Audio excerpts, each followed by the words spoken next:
साक्ष्य अधिनियम 2023 कानून साजी के तहत अहम इस्लाहात में शामिल है, जिसका मकसद इंडियन एविडेंस एक्ट 1872 को तब्दील करना है। यह नया एक्ट अदालती कार्रवाई में शवाहिद की मंजूरी और जांच के लिए भारतीय कानूनी फ्रेमवर्क को जदीद बनाता है। इसमें फॉरेंसिक जांच और जदीद तकनीक को शामिल किया गया है, जो इलेक्ट्रॉनिक और डिजिटल एविडेंस को मंजूरी देता है। ये मॉडर्न अदालती मंजरनामे की दिक्कतों को दूर करने के लिए जदीद कानूनी स्टैंडर्ड के साथ हम आहंग है। ये कानून डिस्प्यूट या तजाद को दूर करने और सबूतों की हैसियत पर वाज़ेह रहनुमाई फराहम करने की कोशिश करता है। ये हिरासत में नाइंसाफ़ी के खिलाफ तहफ़्फ़ुज़ को बढ़ाता है और गैर जानिबदाराना कार्रवाई को यकीनी बनाने के लिए कानूनी अमल को आसान करता है। ये नया एक्ट 21वीं सदी के निज़ाम इंसाफ को दरपेश चैलेंजों और मुश्किलात से निपटने के लिए तैयार किया गया है। इसमें मॉडर्न तकनीक को शामिल किया गया है, जो मौजूदा कानूनी इस्लाहात के साथ वाबस्ता है और सिस्टम में मौजूद देरीना मसाइल को हल करता है। भारतीय साक्ष्य अधिनियम 2023 में डिजिटल और इलेक्ट्रॉनिक एविडेंस की वाज़ेह मंजूरी शामिल है। ये इस बात को भी यकीनी बनाता है कि अदालती कार्रवाई में मुनसिफाना सलूक किया जाए। यह अदालती कार्रवाई में तेजी लाने और गवाहों के तहफ़्फ़ुज़ के लिए वजाहत फराहम करता है। आज की पेशकश में इंडियन एविडेंस एक्ट 1872 की जगह लेने वाले भारतीय साक्ष्य अधिनियम पर माहिरीन के जरिए रोशनी डाली जाएगी। आदाब, मैं मोहम्मद नौमान और इस्तकबाल है आपका इस खास प्रोग्राम में, जिसका नाम है अपना मुल्क अपना आईन। नाजरीन, जब कहीं कोई वारदात अंजाम होती है या दो लोगों के दरमियान कोई तनाज़ा होता है, तो आखिरकार वो मामला अदालत में पहुंचता है और अदालतें गवाह और सबूतों की बुनियाद पर उसका फैसला करती हैं। 1 जुलाई 2024 से मुल्क में नाफिज 3 फौजदारी कवानीन में से आज हम बात करेंगे भारतीय साक्ष्य अधिनियम की। आखिर क्या कुछ बदला है? इस तरह के जो गवाही से मुताल्लिक़, जो सबूतों से मुताल्लिक़ कवानीन हैं, उनमें क्या कुछ तब्दीलियाँ हुई हैं? इस अहम मौजू पर बातचीत करने के लिए हमारे साथ आज स्टूडियो में मौजूद हैं 2 ख़ास मेहमान। हमारे साथ हैं माहिर कानून डॉक्टर उपमा गौतम साहिबा और हमारे दूसरे ख़ास मेहमान हैं रिटायर्ड एसीपी जनाब राजेंद्र सिंह साहब। आप दोनों का आज की इस पेशकश में बहुत बहुत इस्तकबाल है और आप दोनों के अलावा हमारे साथ लॉ के स्टूडेंट भी मौजूद हैं, जिनके सवालों को आज की इस पेशकश में हम शामिल करेंगे। सबसे पहले प्रोफेसर उपमा से जानना चाहूँगा कि जब हम बात करते हैं साक्ष्य अधिनियम की, हमारे पास ऑलरेडी एविडेंस एक्ट मौजूद था 1872। आखिर क्या ज़रूरत थी मुल्क में और किस मकसद के तहत भारतीय साक्ष्य अधिनियम को लाया गया? सबसे पहले अगर हम इसका साल देखें तो इंडियन एविडेंस एक्ट 1872, अब ये साल अपने आप में ये बताता है कि हमें क्यों ज़रूरत थी इसकी। 1872 में जब ये आया तब चीज़ें बहुत अलग थी, बहुत ज़्यादा एक अलग सोसाइटी थी, एक अलग तरीके के क्राइम्स थे, इन्वेस्टिगेशंस थी। समय बदला 2023। It was long overdue. It was long overdue that this law should have been changed. लेकिन देर आए दुरुस्त आए।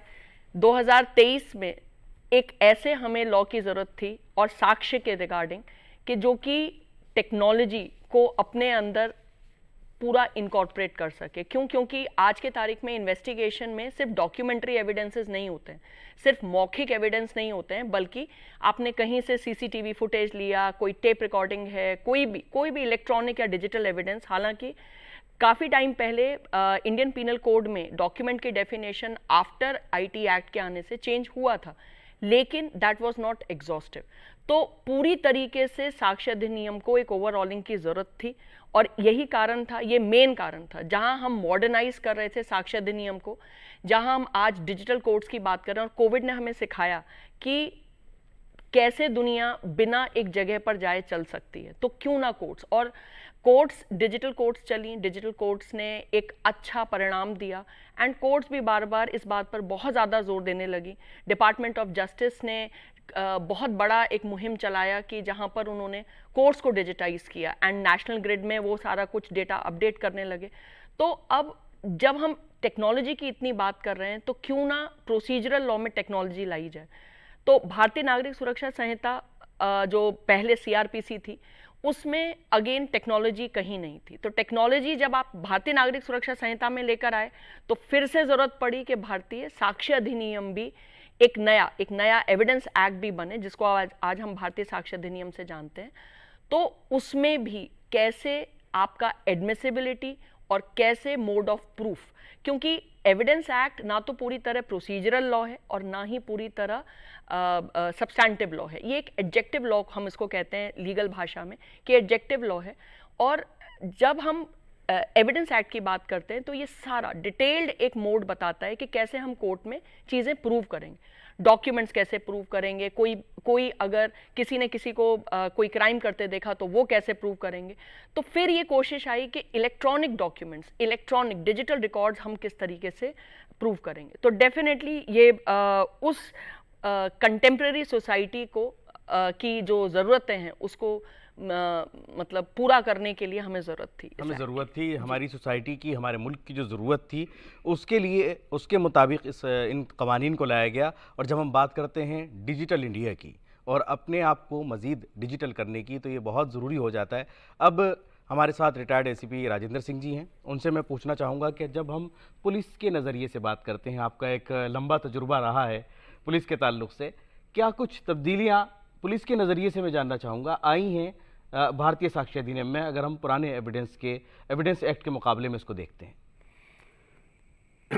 बिल्कुल सही कहा आपने कि इस भारतीय साक्ष्य अधिनियम के अंदर जो भी चेंजेस हैं वो पुलिस के लिए बहुत ही एक वेलकम स्टेप है, और अल्टीमेटली या लॉन्ग रन के अंदर पुलिस के ऑफिसर्स को इसका कन्विक्शंस के लिए बहुत ज़्यादा फ़ायदा होने वाला है।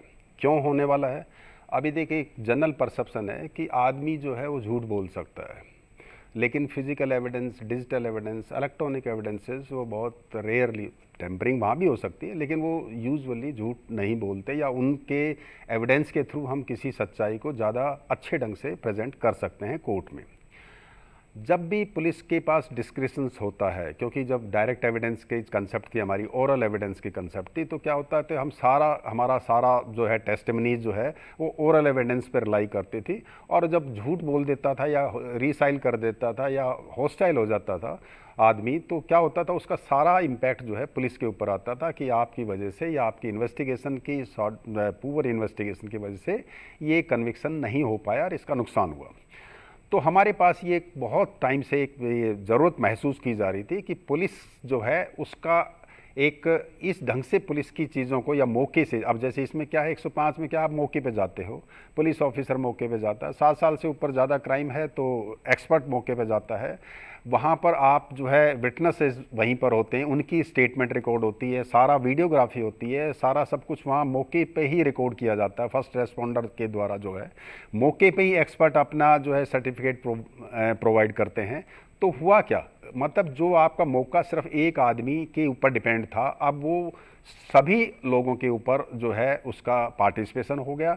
एक डिजिटल एविडेंस कंटिन्यूसली, उसके अलावा डिजिटल एविडेंस रिकॉर्ड होते रहे हैं, एक्सपर्ट के उससे जाएगा वो उसको ट्रांसफ़र किया जाएगा ई साक्ष्य के द्वारा, या बहुत सारे हमारे डिजिटल ऐप्स वगैरह हैं उनके द्वारा वो एक ब्लॉकचेन उसके अंदर पहुंच जाएगा, वहाँ से टेम्परिंग नहीं होगी, उसके बाद वो कोर्ट में पहुंच जाएगा। तो क्या हुआ कि जो हमारा इंटरफेरेंस था जो पुलिस ऑफिसर्स का, वो कम हो गया, उसकी डिस्क्रिशंस कम होगी। डिजिटल एविडेंस, इलेक्ट्रॉनिक एविडेंस की जो इंटरफेरेंस वो ज़्यादा होने से अब हमारी क्वालिटी ऑफ एविडेंस जो है, रिलायबिलिटी है, ट्रांसपेरेंसी है, वो ज़्यादा बढ़ गई है। तो इसका एक अल्टीमेटली फ़ायदा जो है पुलिस को होने जा रहा है, और मैं तो कहता हूँ ये बहुत अच्छा वेलकम स्टेप है कि अब हमारे जितने भी डिजिटल, अभी तक डिजिटल और जो इलेक्ट्रॉनिक एविडेंस है वो सब एक तरह से जो प्राइमरी एविडेंस नहीं माने जाते थे, लेकिन अब ये जब आ जाएंगे तो प्राइमरी जाएंगे तो हमें बहुत सारी और चीज़ें इसकी सपोर्ट में लाने की जरूरत नहीं पड़ेगी। जी, तो यानी देखा जाए तो आपने कहा कि एक वेलकम स्टेप है, और उसके साथ साथ डिजिटल एविडेंस जो है उसकी बात की गई है।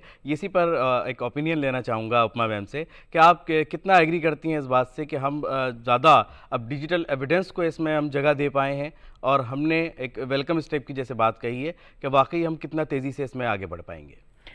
देखिए, अब सर ने जो बोला उसमें उन्होंने सारा इन्वेस्टिगेशन के दौरान कैसे डिजिटल आपका एविडेंस क्रिएट हो रहा है। और सिर्फ वो ऐसा नहीं है कि आप मौका के रिगार्डिंग, तो जो एक क्राइम सीन है वहाँ पर ऑलरेडी सपोज करिए सीसीटीवी कैमरा है, वो रिकॉर्ड कर रहा है, वो एक एविडेंस है। लेकिन जो वो सर्च कर रहा है, जो वो उस वक्त जो वो तफ्तीश कर रहा है, वो भी अगर वो रिकॉर्ड कर रहा है, तो डेफिनेटली एक एविडेंस की क्वालिटी बढ़ी, नंबर 1। नंबर 2, अगर आप एविडेंस एक्ट में देखेंगे तो सिर्फ मौका वारदात पे डिजिटल एविडेंस नहीं, बाकी इसके अलावा बहुत सारी चीज़ें प्रोसीजरल लॉ में इस तरीके से चेंज हुई हैं, जहाँ पर चाहे आप चार्जशीट फाइल कर रहे हैं वो भी डिजिटल आप फाइल कर सकते हैं। अक्यूज को फ्री ऑफ कॉस्ट कॉपी जो दी जाती थी पहले हार्ड कॉपी में, जिसका कि जो कि एक डिले का कारण था, क्योंकि काफ़ी अगर वॉल्यूमिनस चार्जशीट है, अब हालांकि ये कहा जा रहा है कि वॉल्यूमिनस चार्जशीट तो अब और ज़्यादा, क्योंकि अब ज़्यादा व्हाट्सएप चैट सारी आपकी सॉफ्ट कॉपी में वॉल्यूमिनस हो जाएगा, लेकिन बट फिर भी अब जब वो प्रोवाइड होगा, अगर सॉफ्ट कॉपी में प्रोवाइड हो रहा है तो एटलीस्ट वो डिले कम हो रही है। देन आपकी इन्वेस्टिगेशन प्रोसीजर में जहां भी डिजिटल सारा कुछ हो रहा है, देन ट्रायल आपका रिकॉर्डिंग ऑफ एविडेंसेस सारा कुछ डिजिटली जहां रिकॉर्ड हो सकता है वहां पर क्या सब कुछ पॉसिबल है राजेंद्र सिंह सर? क्या मौके वारदात पर सब कुछ रिकॉर्ड करना ये मुमकिन हो पाएगा आसानी से? नहीं, देखो अभी ये इनिशियल स्टेज है और हमें पॉजिटिव रहना चाहिए अभी, क्योंकि कई चीज़ें टेक्नोलॉजिकली इतने एडवांस अभी इस स्टेज पर नहीं है पुलिस ऑफिसर्स, ना ही इंफ्रास्ट्रक्चर इतना अवेलेबल है कि हम उसको इनिशियल स्टेज से ही एक बड़े अच्छे लेवल पर ले पाएँ। लेकिन ये है कि टाइम आने के साथ साथ सारा इंफ्रास्ट्रक्चर और सारी चीज़ें पैदा होंगी वो, और जैसे मैम ने बताया है कि अब सारा ही सिस्टम इन्वेस्टिगेशन से लेकर स्टार्टिंग एफआईआर से लेकर और इन्वेस्टिगेशन है, इंक्वायरी है, ट्रायल है, कलेक्शन ऑफ एविडेंसेस हैं या रिकॉर्डिंग ऑफ स्टेटमेंट हैं, सभी डिजिटाइज और इलेक्ट्रॉनिक वे में ली जा रही हैं। तो इसका बेनिफिट जो है अल्टीमेटली पब्लिक को भी, अक्यूज्ड को भी और विक्टिम को भी और जो भी स्टेक होल्डर्स हैं सभी को इसमें एक अनबायस्ड जो है एक एटमॉस्फेयर मिलेगा और ये एक इकोसिस्टम क्रिएट करेगा, डिजिटल इकोसिस्टम क्रिएट होगा, जिससे मेरे ख्याल में हर स्टेक होल्डर्स को इसका फ़ायदा अल्टीमेटली पहुंचेगा। हर स्टेक होल्डर को उसका फ़ायदा पहुंचे, सब तक इंसाफ की फराहमी हो, आसानी से हो। और जब हम बात करते हैं मुकदमों की, तो अक्सर हम दो तरीके से उनको समझते हैं कि दीवानी और फौजदारी, यानी क्रिमिनल और हमारा दूसरा सिविल मैटर्स। क्या उपमा जी, दोनों पर यही साक्ष्य अधिनियम नाफिज है? लगेगा तो दोनों पर, लेकिन अभी बात जो हो रही है वो क्रिमिनल की हो रही है। अभी हम एज एन अकेडमिशियन ऑल्सो हम लोग सारा कुछ जो एनालाइज कर रहे हैं, हम जो सारी बातचीत हो रही है या जो कुछ हम पूरा उधेड़ बुन कर रहे हैं कि क्या इसका फ़ायदा होगा तो क्या नुकसान होगा, वो सारा कुछ अभी हम क्रिमिनल पर्सपेक्टिव से कर रहे हैं। लेकिन जैसा मैंने कहा कि हमारे कंट्री में दो अलग अलग एविडेंस एक्ट नहीं है कि क्रिमिनल एविडेंस एक्ट अलग हो, सिविल एविडेंस एक्ट अलग हो, ऐसा नहीं है। तो दोनों ही प्रोसीडिंग पे ये लगता है। और जो भी एविडेंसेस, क्योंकि अगर डिवोर्स का मामला है और अगर हस्बैंड एडल्ट्री प्रूव करने के लिए लेटर से व्हाट्सएप कम्युनिकेशन प्रोड्यूस कर रहा है या लेटर से कोई भी दीवानी मामला, कोई भी लेटर से, और डीएनए एक्सपर्ट की ओपिनियन, जहां आप पेटर्निटी डिसाइड कर रहे हैं, जहां पितृ के कौन पिता है, कौन हो सकता है, तो ये आज से नहीं है, ये हमेशा से ही एक्सपर्ट की ओपिनियन ली जाती थी। अब लेकिन वही ओपिनियन अब सेकेंडरी एविडेंस बन गई भारतीय साक्ष्य अधिनियम में, यानी उसकी वेटेज।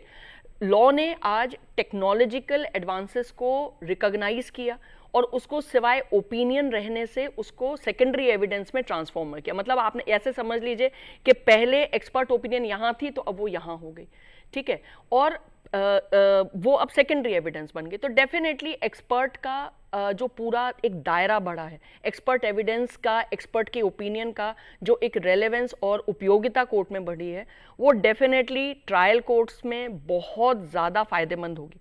और यहाँ एक बात मैं और एक ऐड करना चाहूँगी इस बात से कि जब हम एक्सपर्ट ओपिनियन की बात करते थे और अब उसको सेकेंडरी देखा जाए तो एविडेंस मान लिया गया है, कितना अहम है मामलात के लिए?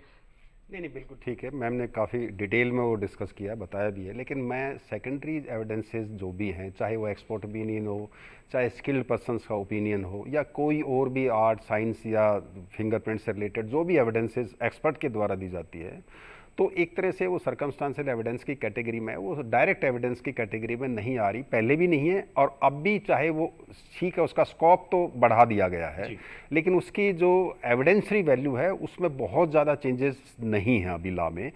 तो ये एक ज़रूर, हाँ, एविडेंस उसका स्कोप बढ़ने से अल्टीमेटली हम अब सीए से ले सकते हैं कंपनी का अकाउंट स्किल्ड पर्सन के तौर पे, हम पुलिस स्टेशन के किसी सब इंस्पेक्टर या एसएचओ से ले सकते हैं जो मिनिमम स्किल्ड रखता है सर्टिफिकेट देने की या हैश वैल्यू निकालने की, वो दे सकते हैं।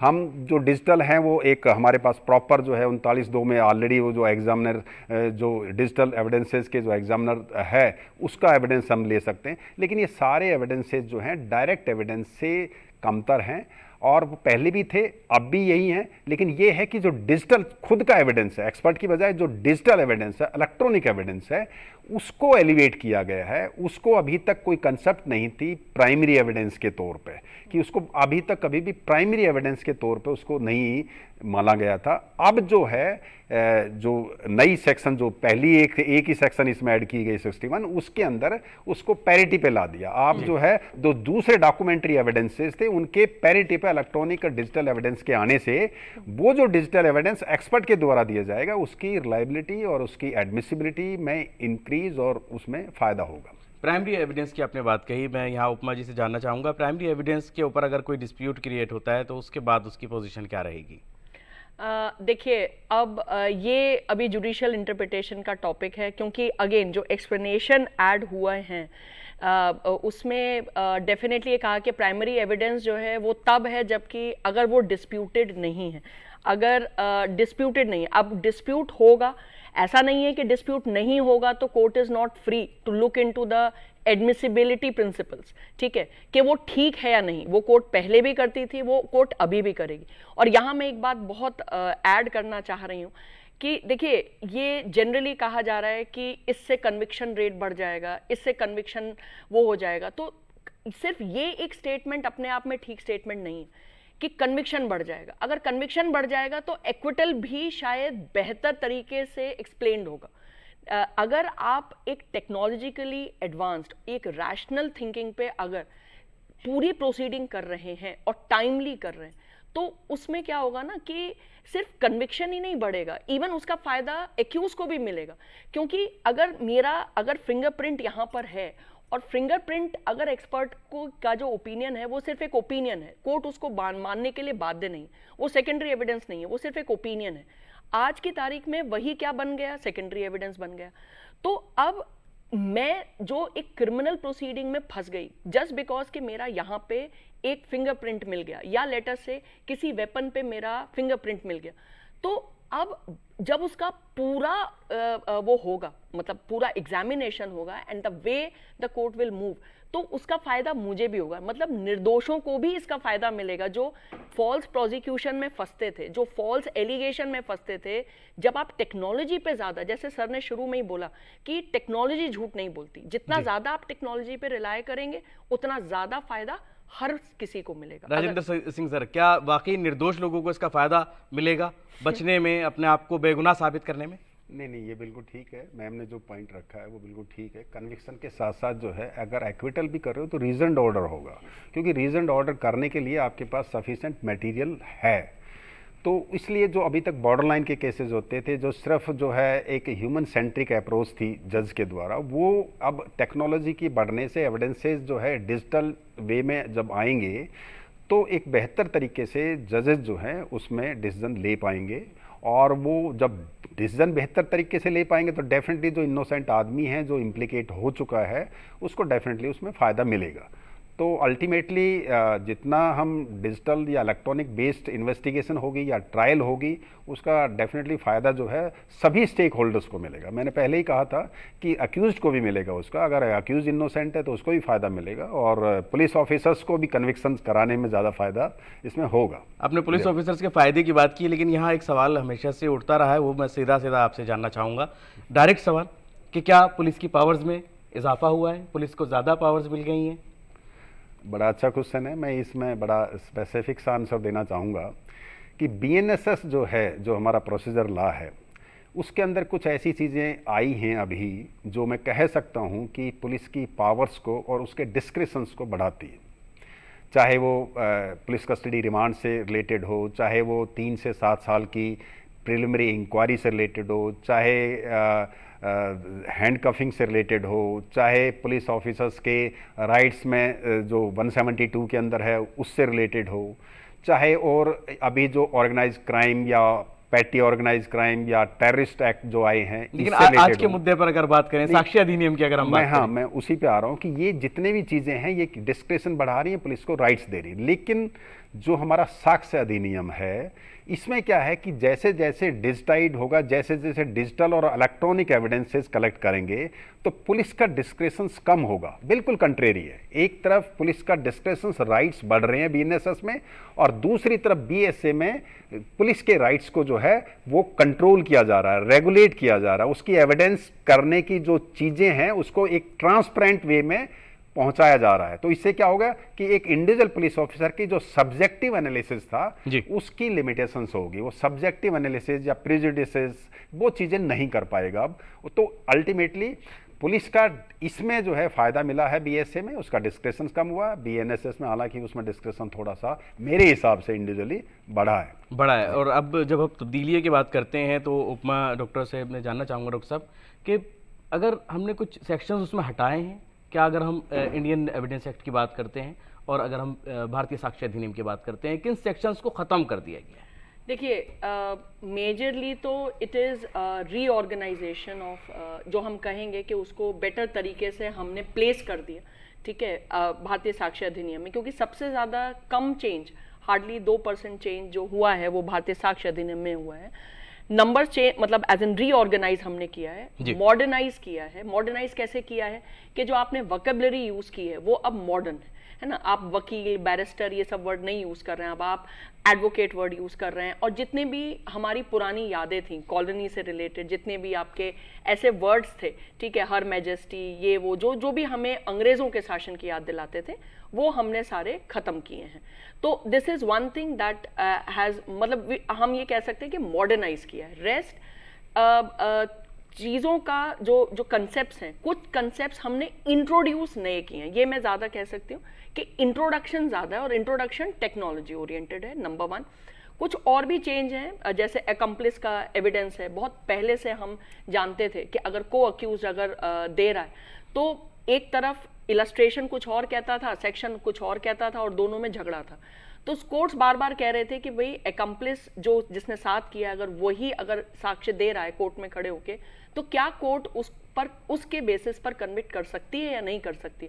तो अब वो जितने जजमेंट्स थे वो एक प्रॉपर तरीके से 138 एविडेंस एक्ट में उन्होंने लाके उन्हें उसे एक्सप्लेन कर दिया कि अगर वो प्रॉपरली कोरोबोरेटेड है तो आप कन्विक्शन बेस कर सकते हैं। तो कुछ इंट्रोडक्शन है, जो टेक्निकल डिफिकल्टीज होती थी, जैसे इंसान भागा हुआ है, नहीं पकड़ा जा रहा है, नहीं कोर्ट में आ रहा है, तो आप क्या है उसकी एब्सेंस में भी ट्रायल कंडक्ट कर सकते हैं, उसको जॉइंट ट्रायल माना जाएगा। Now this is in concurrence with whatever change has been brought forth in BNSS. तो बीएनएसएस में जो चेंज आप लेकर आए कि आप अंत बिल्कुल एकदम बैठे नहीं रहेंगे, है ना, आपका फायदा कोई मतलब क्रिमिनल जस्टिस सिस्टम कोई खेलने की चीज नहीं जिसका आप फायदा इस तरीके सही है, जो उसको फायदा भी मिलेगा, लेकिन जो गलत है उसको पनिश करना भी जरूरी है। तो फेथ इंक्रीज करने के लिए लोगों का कि अगर कैसे मतलब आप डिलेड ट्रायल को, कि मतलब अगर कोई भागा हुआ है नहीं आ रहा है तो भी क्या आप ट्रायल कंडक्ट कर सकते हैं, बिल्कुल कर सकते हैं। आपने फेथ इंक्रीज करने की बात की, यहाँ पर मैं राजेंद्र सिंह सर से जानना चाहूँगा कि जहाँ हम फेथ की बात करते हैं, एक तरफ हमारे पास कानून है डिजिटल डेटा प्रोटेक्शन के नाम पर, और दूसरी तरफ हम डिजिटल एविडेंस की बात करते हैं। कहीं किसी तरह से किसी की प्राइवेसी के साथ, किसी के पर्सनल डेटा के साथ, कहीं इसके ज़रिए कोई ऐसा तो नहीं कि उसको लगता हो कि इसमें मेरे साथ कुछ छल ना हो जाए, कहीं फरेब ना हो जाए, मेरे अधिकारों का कहीं हनन ना हो जाए? नहीं, ये बड़ा वैलिड पॉइंट है कि जब आप कंप्लीट डाटा एक ले रहे हैं, और अब तो जो प्राइमरी एविडेंस जो एक्सप्लेनेशन आई है 57 की, उसमें जितने भी आप एविडेंसेस प्राइमरी तौर पे जो लिए जाएंगे, तो डेफिनेटली आप पूरा का पूरा अगर डाटा पूरा सीसीटीवी या पूरा किसी का फ़ोन या पूरा किसी का कंप्यूटर, लैपटॉप वगैरह सब कुछ ले रहे हैं, तो उसमें उस इंडिविजुअल केस से रिलेटेड डाटा तो है नहीं, वो बाकी और भी जो केसेस हैं या वो उसका जो भी कम्युनिकेशन है उससे भी रिलेटेड चीज़ है। या तो उसका सिर्फ एक कंसर्न क्लिप लें, लेकिन यूजुअली क्या होता है कि सारा का सारा आप डाटा ले लेते हो, तो वो डेफिनेटली उसमें चांसेस हैं कि आप उसका मिसयूज़ भी हो सकता है किसी स्टेज पे। हालांकि पुलिस की तरफ से एज सच अगर कुछ चीज़ें आती हैं तो मुझे नहीं लगता कि बहुत ज़्यादा कभी ऐसा कोई इंस्टेंसेस आए हैं जिसमें किसी ने एलिगेशंस लगाए हैं। हाँ, प्राइवेटली ज़रूर ये है कि जब डाटा इधर से उधर ट्रांसफ़र होता है और कंप्लीट होता है तो उसमें चांसेस पेलफ्रेज के भी हो सकते हैं उसके, और उसमें डाटा थेफ्ट के भी हो सकते हैं। वो चीज़ें सारी की सारी हैं जब डाटा इस टाइप का आएगा। जी, जहाँ तक इसका एविडेंस एक्ट का, तो क्या हुआ अभी जितना भी जो आपका 70% या 60%, जो 2% में जो 70% जो चेंजेस की गई हैं वो या तो डॉक्यूमेंट्स रिलेटेड की गई है या डॉक्यूमेंट्री एविडेंस से ही रिलेटेड है। बाकी बहुत सारी कोई चेंजेस उसमें है नहीं। तो डॉक्यूमेंट से रिलेटेड की भाई डॉक्यूमेंट प्राइमरी कैसे होगी, कैसे सर्टिफिकेट होगा, कैसे सेकेंडरी एविडेंसेस हो गया, और प्राइमरी की कैपेसिटी को उन्होंने 3 के बजाय अब 7 कर दिया, बढ़ा दिया हो एक्सप्लेनेशन में। तो ये एक ज़रूर फ़ायदा हुआ है। पर ये बात फैक्ट है कि भाई अगर डाटा आप सारे, जैसे पुलिस ऑफिसर्स का कई बार जो है एक्यूज जो है कोर्ट में ये कहता था कि जो पुलिस ऑफिसर के फ़ोन को जो है आप सीज़ कीजिए, क्योंकि ये फ़ोन जो है इस्तेमाल हुआ था और इसमें जो कम्युनिकेशन था या जहां इसकी लोकेशंस थी वो आप हमारे जो वर्जन है उससे कंट्राडिक्ट करेंगे। तो कई बार high court, Delhi high court के भी, ऑनरेबल दिल्ली हाई कोर्ट के और सुप्रीम कोर्ट के भी डिसीजन इसमें आते रहते हैं। तो पुलिस ऑफिसर का यही प्ली रहता है कि भाई मेरा जो है पर्टिकुलर डाटा जो है उस केस से रिलेटेड की बजाय और कई सेंसिटिव केसेस से रिलेटेड मेरा डाटा मेरे फ़ोन में है, इसलिए उसको जो है रेस्ट्रिक्ट किया जाए। तो ये राइट ऑफ प्राइवेसी और right of collection of evidence, ये अभी तक पहले से लड़ाई चली आ रही है और ये आगे भी चलती रहेगी। कोर्ट को ही ये डिसाइड करना पड़ेगा। एक स्पेसिफिक केस स्पेसिफिक एक चीज़ें रहेंगी कि भाई इसमें कितना चांसेस थे आपके और कितना नहीं थे। जी, इसी सवाल पर एक स्मॉल में क्या नाम है ओपिनियन लेना चाहूँगा डॉक्टर साहब का। डॉक्टर साहब, आप क्या मानती हैं कि वाकई हम लोग जहाँ डिजिटल पर्सनल डेटा की बात करते हैं वो भी प्रोटेक्ट रहेगा और इधर हम लोग एविडेंस के साथ भी आगे चलेंगे?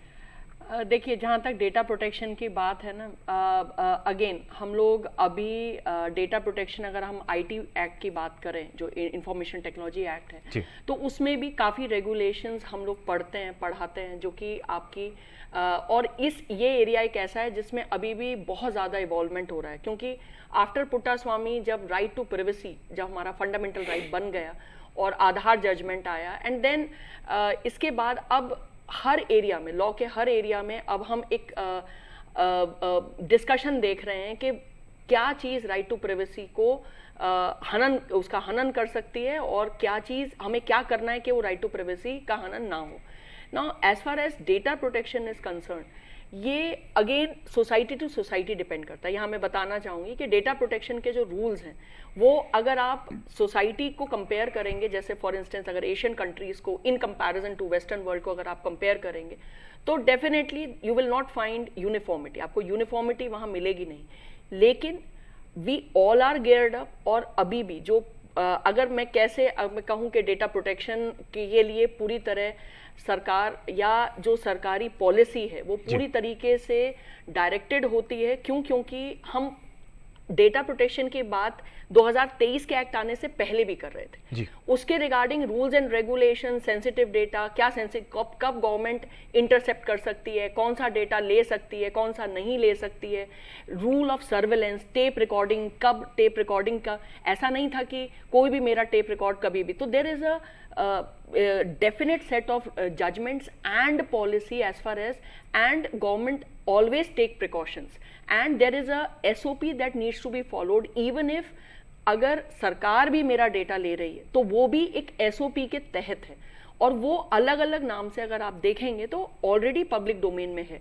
तो ऐसा नहीं है कि डेटा प्रोटेक्शन अब 2023 के बाद एक इस लॉ के आने के बाद एक नया चर्चा का विषय बना है, ये हमेशा से ही चर्चा का विषय है। And right from Kharak Singh versus state of UP, जब हम सर्वेलेंस की बात करते थे कि कब आप सर्वेलेंस, क्योंकि देखिए आप मेरे ऊपर CCTV लगा रहे हैं या आप मेरे घर के बाहर CCTV लगा रहे हैं, आप मेरे ऊपर सर्वेलेंस कर रहे हैं, तो as far as surveillance is concerned मेरा डेटा, पहले आप अपनी प्राइवेसी फिजिकल वर्ल्ड में प्रोटेक्ट करते थे, आज आप डिजिटल वर्ल्ड में प्रोटेक्ट कर रहे हैं। तो as far as data is concerned policy discussion was always there and till now it is there. यानी पॉलिसीज भी हैं और देखा जाए तो हम SOPs की भी बात कर रहे हैं, हिदायत की बात कर रहे हैं, उस पर अमल करते हुए कहीं ना कहीं पूरी कोशिश की गई है कि लोगों के अधिकारों का, उनकी प्राइवेसी का कहीं से भी कोई हनन ना हो। इसी मौजू पर आगे भी बातचीत कर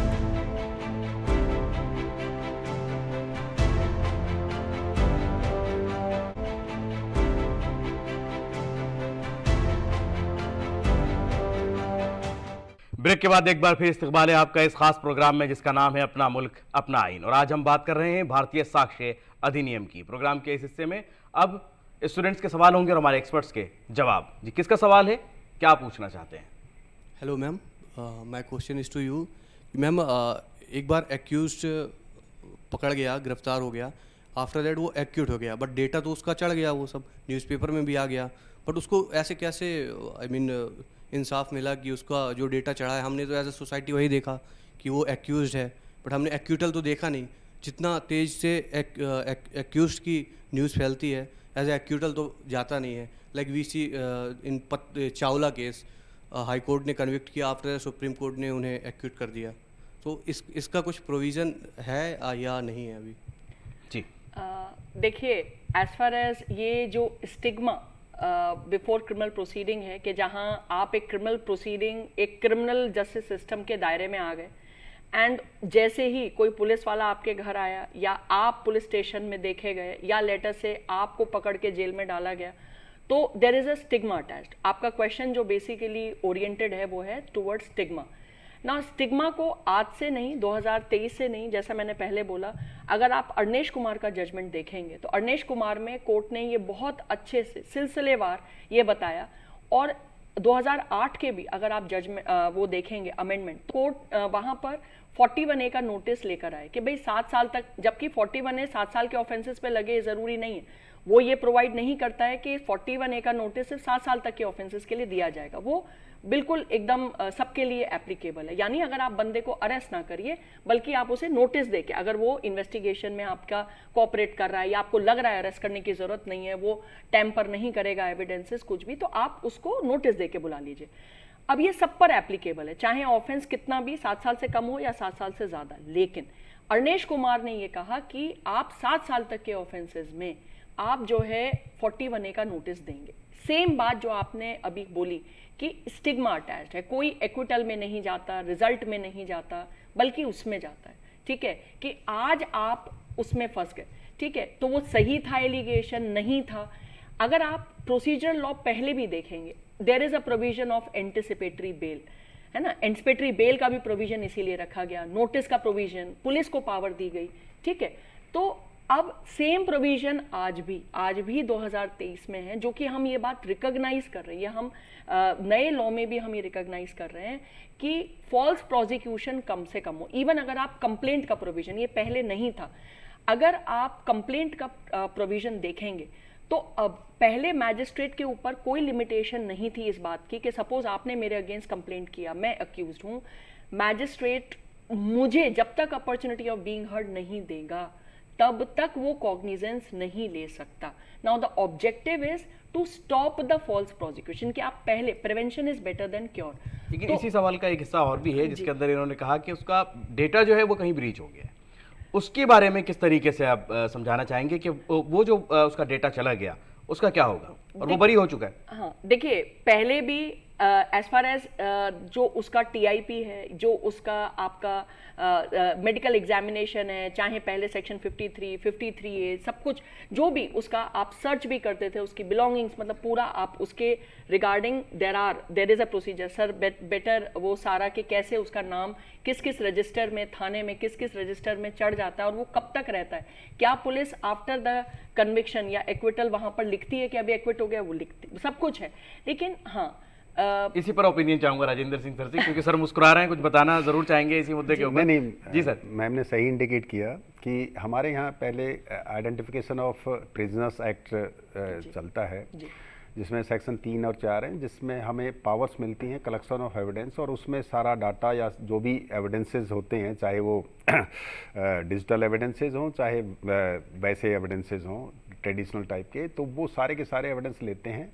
इसके अलावा हम डोजियर भी उसका बनाते हैं, कुछ रजिस्टर्स में एंट्री भी करते हैं। अभी रिसेंटली ये भी आता है कि ट्रायल जो अंडर ट्रायल जो केसेस हैं, अगर वो एक्विट हो जाते हैं तो उनका डाटा जो है वो वहाँ से हटा दिया जाएगा, उनका डोजियर भी हटा दिया जाएगा, उनका जो हमारा कन्विक्शन का रिकॉर्ड है उससे भी हटा दिया जाएगा।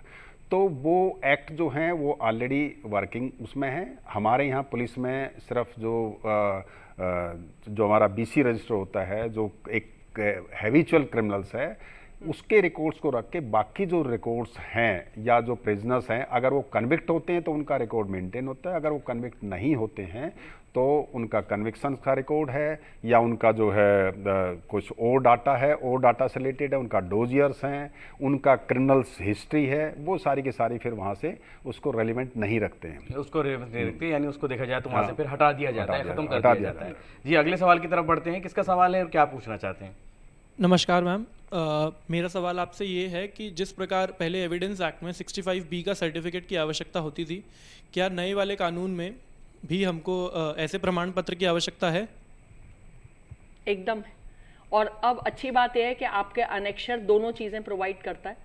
जो एक्सपर्ट देगा हैश वैल्यू कैलकुलेट करके, उसका अलग फॉर्मेट है, अगर आप अनेक्शर में जाएंगे तो वो एक अलग फॉर्मेट है, और जिसकी कस्टडी में वो है उसका एक अलग फॉर्मेट है। तो अब कंफ्यूजन का उतना स्कोप कि किस तरीके से दिया जाएगा, क्या सर्टिफिकेट का फॉर्मेट होगा, क्या उसका कंटेंट होगा, तो उसमें एक यूनिफॉर्मिटी लाने के लिए अब लेजिस्लेचर ने वो ऑलरेडी दे दिया है। तो ये दोनों चीज़ें अब अनेक्शर में लिखी हुई हैं, अनेक्शर आप देख सकते हैं। और अब वो 63 में प्रोसीजर हमने एज इट इज़ रिटेन किया है। अगेन वो प्रोसीजर, हालांकि अर्जुन पंडित राव में कोर्ट ने बोला था कि 65B का जो सर्टिफिकेट का जो प्रोसीजर है, जो मोड ऑफ प्रूविंग है, या जो उसका फॉर्मेट है, वो लेजिस्लेचर को चेंज करना चाहिए। वहाँ उन्होंने कुछ एग्जाम्पल भी दिए अर्जुन पंडित राव में, कि जहाँ पर उन्होंने कनाडा का एग्जाम्पल लिया और कनाडा के लॉ का एग्जाम्पल लिया कि कैसे law distinguish, but then law is evolving. हालांकि हमने कुछ चीज़ें रिटेन की हैं, जैसे मैंने बोला 65B तो आज भी रिटेन्ड है सेक्शन 63, तो सर्टिफिकेट देना ही होगा जी। और अब फॉर्मेट भी दिया हुआ है। अब फॉर्मेट भी दिया हुआ है। अगले सवाल की तरफ बढ़ेंगे। जी, किसका सवाल है, क्या पूछना चाहते हैं? Good evening. मेरा सवाल ये है कि पिछले कुछ सालों में जब एविडेंस एक्ट लागू हुआ, उसके बाद मॉडर्न डेज़ में भी तमाम जुडिशियल प्रेसिडेंट्स के बाद टेक्नोलॉजी का यूज़ करके हम क्रिमिनल और सिविल में इसका इस्तेमाल किए साक्ष्य पाने के लिए, लेकिन फिर भी कन्विक्शन रेट जैसा कि हम देखते हैं काफ़ी लो रहा है हमारी कंट्री में। तो क्या लगता है कि नए वाले साक्ष्य अधिनियम आने के बाद किस तरह से कन्विक्शन रेट में इजाफा हो और जस्टिस, न्याय उचित तरीके से मिले? एक बार बहुत अच्छा सवाल हमारे दोनों गेस्ट के लिए। सबसे पहले मैं चाहूँगा डॉक्टर उपमा इसके ऊपर रोशनी डालें, और उसके बाद सबसे पहले तो न्याय मतलब कन्विक्शन नहीं होता, ठीक है? तो न्याय कन्विक्शन हो ये ज़रूरी नहीं है। पहली बात, हमारा भारतीय न्याय संहिता, भारतीय नागरिक सुरक्षा संहिता एंड भारतीय साक्ष्य अधिनियम, ये तीनों का अगर आप माननीय होम मिनिस्टर का भी अगर आप देखेंगे, द ऑब्जेक्टिव का वो देखेंगे, या आप बाकी और जितने भी एक्सपर्ट्स हैं सबका वो देखेंगे, अगर आप प्रियम्बल भी देखेंगे तो आप ये देखेंगे कि मेन जो ओरिएंटेशन है वो है जस्टिस, वो है न्याय। वो ज़रूरी नहीं है कि वो कन्विक्शन हो। ये पहली बात, मैं पहली बार भी बोल चुकी हूँ। दूसरा, क्यों कन्विक्शन रेट ज़्यादा है? अगेन आपको ये समझना होगा कि कन्विक्शन रेट या एक्विटल रेट ये क्राइम कंट्रोल मॉडल में इंपॉर्टेंट होता है। हमारा जो क्रिमिनल जस्टिस मॉडल है वो है ड्यू प्रोसेस मॉडल। हमारे लिए क्राइम, हमारे लिए कन्विक्शन या एक्विटल इंपॉर्टेंट नहीं है। हमारे लिए जो कार्डिनल प्रिंसिपल है कि 100 गुनहगार छूट जाए, लेकिन एक निर्दोष जो है वो कन्विक्ट नहीं होना चाहिए। तो ये हम हमेशा, ये हम आज भी मानते हैं। तो आप मतलब आपके सवाल का जवाब ये है कि ये प्रिंसिपल्स आज भी हैं। कन्विक्शन हो ऐसा बिल्कुल नहीं है, न्याय होना ज़रूरी है, और वो इससे डेफिनेटली ज़रूर होगा। क्यों? क्योंकि अब आप ज़्यादा टेक्नोलॉजी पर कर रहे हैं, ज़्यादा टेक्नोलॉजी के एविडेंसेस वो आपने इनकॉर्पोरेट कर लिए, आपने मॉडर्नाइज कर लिया अपना साक्ष्य अधिनियम। हालांकि 2 पार्ट में वो हो सकता था, क्रिमिनल एविडेंस एक्ट और सिविल एविडेंस एक्ट। ये एक अच्छी अपॉर्चुनिटी थी लॉ मेकर्स के लिए। हाँ, खुद सरकार कह रही है कि हम आने वाले टाइम में और इसमें अमेंडमेंट लेकर आएंगे, इसको और बेटर करेंगे, क्योंकि लॉ, आप भी लॉ स्टूडेंट हैं, आप ये जानते हैं कि लॉ एक बार में परफेक्ट नहीं बनता। जी, तो इसी सवाल पर अब मैं चाहूँगा राजेंद्र सिंह सर अपनी रोशनी डालें कि क्या कहते हैं सर, बात कन्विक्शन की आई है। नहीं, बिल्कुल ठीक है। देखो, मैं 1-2 केसेस का जिक्र करूंगा। जैसे निर्भया गैंगरेप केस था, जब भी डिजिटल और इलेक्ट्रॉनिक एविडेंस या मेडिकल एविडेंसेस या डीएनए या कोई और टाइप के एविडेंसेस, ट्रेडिशनल जो हमारे 27 एविडेंस एक्ट या जो 22 बीएसए का जो एविडेंस एक्ट का है कि भाई डिस्क्लोजर के बाद फॉलो अप रिकवरी का जो कंसेप्ट है वो बहुत सालों से चला आ रहा है और उस पर ही हमारे ज़्यादातर केसेस कन्विक्ट भी होते हैं, एक्विट भी होते हैं। लेकिन मैं इलेक्ट्रॉनिक और डिजिटल जब उसके अंदर इन्वॉल्व हो जाता है, उसका रोल जो है प्राइमरी तौर पे उसको हम बहुत अच्छे ढंग से प्रेजेंट करते हैं, तो डेफिनेटली एक्विटल और कन्विक्शन दोनों पे फ़र्क पड़ता है। अब जैसे निर्भया केस में हमने डिजिटल रूट बनाया, 65B के सर्टिफिकेट सभी लिए, जितने भी प्राइमरी एविडेंस थे वो सब कलेक्ट किए और उनको कोर्ट के अंदर प्रूव कराया। तो उससे क्या हुआ कि जो भी डिस्क्लोजर था वो सिर्फ ट्रेडिशनल बेस्ड उनकी रिकवरी से ही कनेक्ट नहीं हो रहा था, उसके डिजिटल रूट से डिजिटल क्राइम जैसे हो रहा है वो सारा का सारा हमारे साथ आया। ये तो है कन्विक्शन करने का। दूसरी तरफ एक्विटल का है, जैसे सुनंदा मर्डर केस था, शशि थरूर से रिलेटेड एक्यूज्ड है, उसका जितना भी उसकी डिजिटली हमने उसका चाहे CDR है, चाहे उसकी और जो है उसका गाड़ी का मूवमेंट है या उसके टेलीफोन का मूवमेंट है या उसके CCTV का मूवमेंट है कोर्ट के अंदर, जितने भी डिजिटल एविडेंसेस थे उसने हेल्प किया कि उस आदमी को फिजिकली उस केस में इन्वॉल्व होने से बचाया, उसको बाहर निकाल दिया। तो क्या हुआ कि डिजिटल और इलेक्ट्रॉनिक एविडेंसेस आदमी को एक रिलायबिलिटी, एक वो ऑथेंटिसिटी और कहते हैं ना उस क्वालिटी ऑफ एविडेंस बढ़ा देते हैं और वो कन्विक्शन करने में भी हेल्प होते हैं और एक्विटल करने में भी हेल्प होते हैं। तो डेफिनेटली जैसे जैसे हमारा डिजिटल इलेक्ट्रॉनिक अगर प्राइमरी एविडेंस के तौर पे हम उसको देखना स्टार्ट कर देंगे तो इसका बहुत ज़्यादा आगे जाके आने वाले टाइम में फ़ायदा होगा। इसका फ़ायदा होगा। और आपने दोनों ही एक जो अहम केसेस थे उनके ज़रिए समझाने की कोशिश की, बहुत अच्छे एग्जाम्पल थे, समझाने की कोशिश की और इसके साथ इंसाफ भी आप ही कर सकते थे क्योंकि इन दोनों केसेस में आप खुद रहे हैं। तो अगले सवाल की तरफ बढ़ेंगे और फिर जानेंगे कि क्या पूछना चाहते हैं। मेरा सवाल राजेंद्र सर से है। सर, काफ़ी सारे पुलिस सिस्टम्स में ये देखने को मिलता है कि पुलिस वाले बॉडी कैम लगा के चलते हैं, तो उससे हम लोग कितना दूर हैं अभी? क्योंकि एडमिनिस्ट्रेशन ऑफ जस्टिस में उससे काफ़ी हेल्प मिलेगी at the time of arrest या फिर इन्वेस्टिगेशन। जी, जहां हम फोरेंसिक जांच की बात कर रहे हैं। और BSA से मैं अगर आपको बताऊं कि 2005 में हमने डिजिटल और ये इलेक्ट्रॉनिक एविडेंसेस जो हैं उनको एक सेकेंडरी एविडेंस के तौर पे लेना स्टार्ट किया था। रेलिवेंसी तो हमारे IT एक्ट में हो ही गया था उसमें, लेकिन उसकी एडमिसिबिलिटी जो है वो हम प्राइमरी एविडेंस की कैटेगरी में उसको नहीं रख रहे थे और वैसे ही करीबन हमें 25 साल लग गए डिजिटल और इलेक्ट्रॉनिक एविडेंस को आज की डेट में यहाँ तक पहुँचने में। 70-80 साल से हमारा एविडेंस एक्ट है, लेकिन हम इसको डॉक्यूमेंट की कैटेगरी में अभी तक नहीं रख पा रहे थे। अब पहली बार ऐसा हो रहा है कि वो इवन IT एक्ट बनने के बावजूद भी हम उसको डॉक्यूमेंट की कैटेगरी में डिजिटल और इलेक्ट्रॉनिक एविडेंस को नहीं ला पा रहे हैं। हालांकि रेलिवेंट थे लेकिन एडमिसिबिलिटी पे अभी तक क्वेश्चन था। अब क्या है कि अब ये आने के बाद, अब ये होने के बाद हमारा जो है ये इसका क्वेश्चन क्या था आपका? बॉडी कैम से। हाँ, बॉडी कैम है या जो भी इलेक्ट्रॉनिक गैजेट्स हैं कोई भी। अब दिल्ली पुलिस जो है हमारा सिस्टम इतना, या दिल्ली पुलिस तो कैपिटल पुलिस है और भी मैं स्टेट पुलिस की बात करता हूँ, तो बॉडी कैम हम अभी इंस्टीट्यूशनलाइज नहीं कर पाए हैं। अभी तक हम पीसमील एफर्ट्स ज़रूर कर रहे हैं कि अपने लोकल, अपने किसी प्राइवेट वेंडर से मिलके एक पर्टिकुलर SHO या पर्टिकुलर ACP या पर्टिकुलर DCP उनका यूज करके उस सिस्टम को जानने की कोशिश करें। लेकिन इंस्टीट्यूशनलाइज की सभी को बॉडी कैम दिया जाएगा, सभी को जो है ये और बाकी फैसिलिटीज जाएंगी, उनके पास सारा ही एक इंडेक्स होगा जिसमें गाड़ी के अंदर सारा यानी इंफ्रास्ट्रक्चर को देखा जाए तो बहुत ज़्यादा इंफ्रास्ट्रक्चर अभी इंस्टीट्यूशनलाइज नहीं है। अगर जब तक वो इंस्टीट्यूशनलाइज नहीं होगा तो उसका डाउन द रैंक जो है उसका बेनिफिट्स नहीं मिलेगा। और अभी तक कैपिटल पुलिस की ये हालत है तो आप समझ सकते हो कि स्टेट पुलिस के पास पहुंचते पहुंचते उसमें काफी टाइम लगेगा। जी हाँ, अभी तो बॉडी कैम की बात आई थी और एक सवाल और आ गया यहाँ पर हमारे पास है कि हम जो किसी भी ऑफिस के अंदर कहीं पर भी अगर उसके प्रेमाइसिस में कैमरास लगा दिए जाते हैं और वहाँ पर उनकी देखा जाए तो वीडियो ऑडियो दोनों रिकॉर्डिंग होती है, तो ये कानून के मुताबिक कितना सही है और गलत है, मैं डॉक्टर उपमा से जानना चाहूँगा।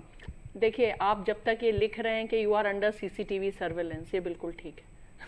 अगर लिखा हुआ है तो ये बिल्कुल इसीलिए लिखना जरूरी है कि that you are under CCTV surveillance. तो सर्वेलेंस बिल्कुल, बिकॉज देखिए, right to privacy and right to safety, ये दो क्रिस क्रॉस ऑब्जेक्टिव हैं। And definitely public order, safety of the individual, क्योंकि वो जो कैमरा लगे हैं वो कहीं ना कहीं लोगों के लिए लगे, वो कहीं ना कहीं, हाँ, अगर वो प्राइवेट स्पेसेस में लगे, now there is a difference कि कहाँ पब्लिक स्पेसेस में आप लगा रहे हैं, वहां पर भी आपको अंडर सीसीटीवी सर्विलेंस लिखना ज़रूरी है, लेकिन अगर वहाँ पब्लिक प्राइवेट स्पेसेस है, for example changing room of वहाँ पर है, वहाँ लगा लिया तो वो ऑफेंस है। तो हाँ, तो वो यानी ऑडियो वीडियो दोनों रिकॉर्डिंग हो सकती है अगर वहाँ मेंशन किया हुआ है आपने कि you are under CCTV surveillance, public spaces में। पब्लिक स्पेस में। जी। ठीक है जी, बहुत अच्छा है। मुझे लगता है कि जिन्होंने ये सवाल पूछा था उन तक ये जवाब पहुंच गया होगा। अगले सवाल की तरफ बढ़ते हैं और ma'am I want to take your opinion regarding the section 112 of Indian evidence act, okay, 112 of evidence act. Evidence act that is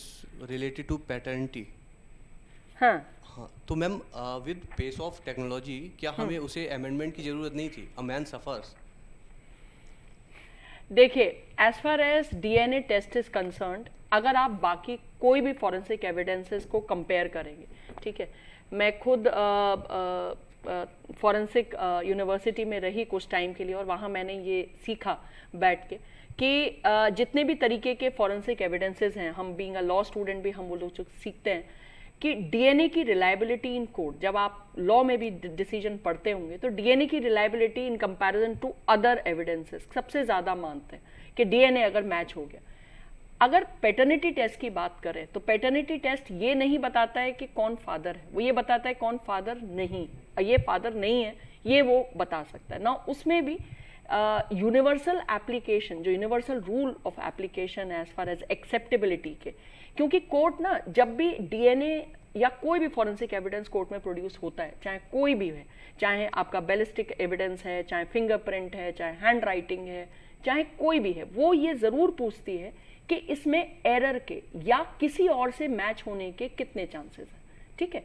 एक क्योंकि अगेन ये एक साइंटिफिक फील्ड है, ये एक रिसर्च का एरिया है, जो एक्चुअली फॉरेंसिक में रिसर्च कर रहे हैं वो कॉमन एक्सेप्टेबल प्रिंसिपल्स पर आ रहे हैं जो कि सभी कोर्ट्स इक्वली लगा सके, है ना।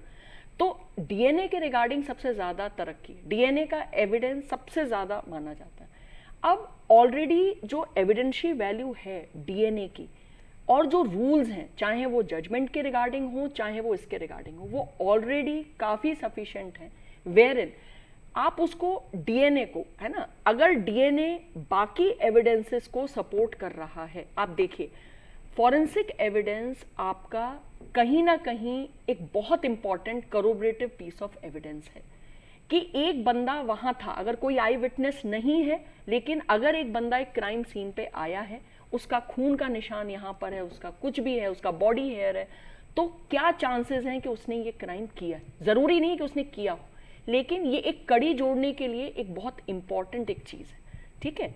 तो अब फॉरेंसिक की जहाँ तक बात आती है डीएनए के रिगार्डिंग, मेरे ख्याल से, ये मेरा ओपिनियन है कि ऑलरेडी कोर्ट्स ने भी और पुराने भी काफ़ी ज़्यादा इसको एलैबोरेटली डिस्कस कर दिया है that how courts can rely. ज़रूरत है टाइमली असिस्टेंस की। अब वो हो गया कि इन्वेस्टिगेशन जैसे ही मौका वारदात पे पहुंचे तो फॉरेंसिक, क्योंकि गड़बड़ कहाँ रही थी कलेक्शन में जी, क्योंकि फॉरेंसिक एक्सपर्ट थे नहीं, फॉरेंसिक एक्सपर्ट का मैंडेट नहीं था, तो पुलिस ऑफिसर अगर कर रहा है, ही इज नॉट ट्रेंड, आप समझ रहे हैं, वो ट्रेंड नहीं है, तो वो क्या हो गया कि क्राइम सीन आपका डिस्टर्ब हो गया, मैनिपुलेट हो गया, वो दोबारा क्रिएट नहीं हो सकता, वो एविडेंस खत्म हो गया आपका। तो कलेक्शन ऑफ एविडेंसेस, है ना, वो बेटर हुआ तो डेफिनेटली उसका रिजल्ट बेटर आएगा, ज़्यादा रिपोर्ट, ज़्यादा लैब्स हो जाएंगी, जो कि सरकार ने इवन लॉ में कह दिया है कि 5 साल तक, 5 साल के अंदर, वो कमिटमेंट है सरकार का कि 5 साल के अंदर आप अगर नहीं, आपके पास अगर वो फैसिलिटी है फॉरेंसिक की, तो आप बराबर के स्टेट से ले लीजिए, लेकिन हर स्टेट की रिस्पॉन्सिबिलिटी है कि वो 5 साल के अंदर वो इंफ्रास्ट्रक्चर डेवलप करेगा।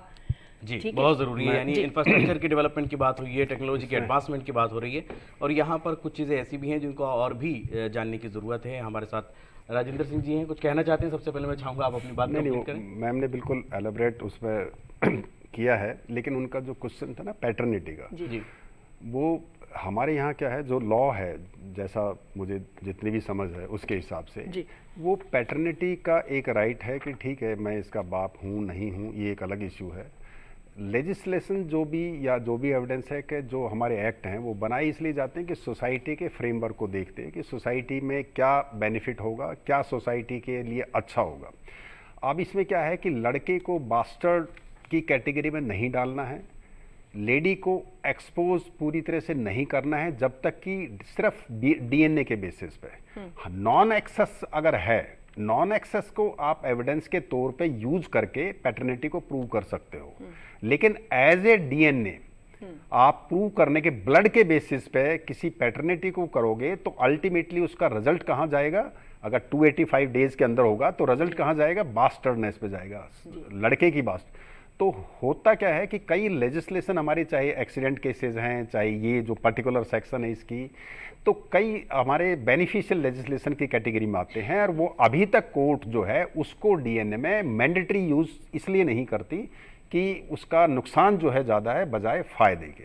तो इसलिए वो प्रोविजंस का जो है, वो प्रिजम्पशंस जो है उस in the favour of lady और in the favour of child है, लेजिटिमेसी। जी जी, यहाँ पर एक सवाल और भी है, मैं उसके ऊपर भी आप दोनों का ही ओपिनियन चाहूँगा कि जब हम बात करते हैं रिपोर्टिंग की और डेटा की बात करते हैं, क्या इन 3 नए कवानीन के आने के बाद हम रिपोर्टिंग को 100% की तरफ लेकर के जाएंगे, और जहाँ हम डेटा की बात करते हैं हमारे पास एग्जैक्ट डेटा अवेलेबल हो पाएगा? हाँ, ये बात है कि देखो, आप जब से कंसेप्ट 0 FIR EFIR का जो स्टार्ट किया है, प्रैक्टिकली जितना भी ये ग्राउंड लेवल पे इम्प्लीमेंट होना एक बार स्टार्ट हो जाएगा, तो EFIR का मतलब, और एक ट्रेडिशनल वे में आप पुलिस स्टेशन जाने से घबराता था आदमी, नहीं जाता था, उसकी FIRs नहीं होती थी, पेंडिंग रहती थी, तो उससे हुआ क्या है कि वो काफ़ी नुकसान रहा। अब EFIR के कंसेप्ट होने से जब EFIR डिजिटली आपकी करने लग जाएंगे और वो सिस्टम एक बार स्टार्ट हो जाएगा, तो उससे क्या होगा कि 100% आपकी रिपोर्टिंग जो है वो होने लग जाएगी। तो जितना भी इंसिडेंट है, जो एक्चुअल इंसिडेंट है, वो ऑन रिकॉर्ड आना स्टार्ट हो जाएगा। फिर उसका अगर गलत है, सही है, वो इन्वेस्टिगेशन में रिलेटेड जो है वो डाटा भी, पर्टिकुलर डाटा, अभी क्या हो रहा है कि इंसिडेंट रेप के केसेस, जैसे अब 90 रेप के केसेस अगर पर डे हो रहे हैं तो मुश्किल से 25 केस रजिस्टर हो रहे हैं। तो ऐसा नहीं कि क्राइम कम हो गया, लेकिन उसकी रिपोर्टिंग जो है अभी फॉल्टी है। तो इस एक्ट के आने से, या ये जो भी अमेंडमेंट किए हैं, जो मैंडेटरी कई प्रोविजंस रखे हैं, उनका फ़ायदा डेफिनेटली जो है वो रिकॉर्ड बिल्डिंग में भी सही रहेगा, और रिकॉर्ड बिल्डिंग के बाद जो हम आगे जाके एनालिसिस करेंगे सोसाइटल चेंजेस के लिए, उनके लिए भी बेनिफिशियल रहेगा। जी, इसी पर मैं ओपिनियन चाहूँगा डॉक्टर साहब का। एक्चुअली यहाँ पे ना, एज अ रिसर्चर, जब आप एक बार मैं आपको एक छोटा सा वाक्य सुनाती हूँ। मुझे एज अ रिसर्चर एक बार, हाँ, तुरंत समय मुझे लगा कि कैसे एक डिजास्टर अगर कहीं पर होता है तो वहाँ पर क्राइम जो है किस तरीके से चेंज होता है, उसकी रिपोर्टिंग, किस तरीके का क्राइम बढ़ जाता है और कैसे रिपोर्टिंग चेंज हो जाती है। तो ये मैंने जानने के लिए एक डेटा उठाया, लेकिन मुझे डेटा मिला नहीं। जबकि एक यूएस में जहां सुनामी आया, वहां पे डिस्ट्रिक्ट लेवल पे डेटा अवेलेबल था, और वहां के रिसर्चर्स ने भर भर के काम किया था कि कैसे पॉलिसी, क्या पुलिसिंग के मेजर्स होने चाहिए डिजास्टर स्ट्रक एरिया में, जहां डिजास्टर हुआ, बाढ़ आ गई, कुछ आ गया, क्योंकि वहां का क्राइम रेट अचानक से एक तरफ चला जाता है। तो अब यहाँ पे कानून मदद नहीं करेगा। यहाँ पे अगर आप एनसीआरबी जो कि हम प्राइम मानते हैं डेटा का, उसका जो डेटा लेवल है वो आपको सिटी लेवल पे, मतलब छोटे लेवल पे आपको नहीं मिलेगा हर ऑफेंस का। तो डेफिनेटली अब इसमें लॉ की बजाय, जैसे रिपोर्टिंग तो है, लेकिन उसको कंसोलिडेट करने का डेटा का काम अब एजेंसी का बढ़ जाएगा, और उसे अब माइक्रो लेवल पे डेटा देना पड़ेगा अगर उसे सही में पॉलिसी चेंज चाहिए। क्योंकि यहाँ पर हमने डेटा को भी आसान किया है और रिपोर्टिंग को भी 100% ले जाने की भरपूर कोशिश की है। आप दोनों का बहुत बहुत शुक्रिया। आज इस मौजू पर आपने अपने तजुर्बे से रोशनी डाली। तमाम स्टूडेंट का भी मैं बहुत शुक्रगुजार हूँ कि आपने आज के इस प्रोग्राम में पार्टिसिपेट किया। और नाजरीन, इसी के साथ आज की इस पेशकश को हम यही मुकम्मल करते हैं और आपको छोड़े जाते हैं कानून से मुताल्लिक कुछ अहम मालूमात के साथ।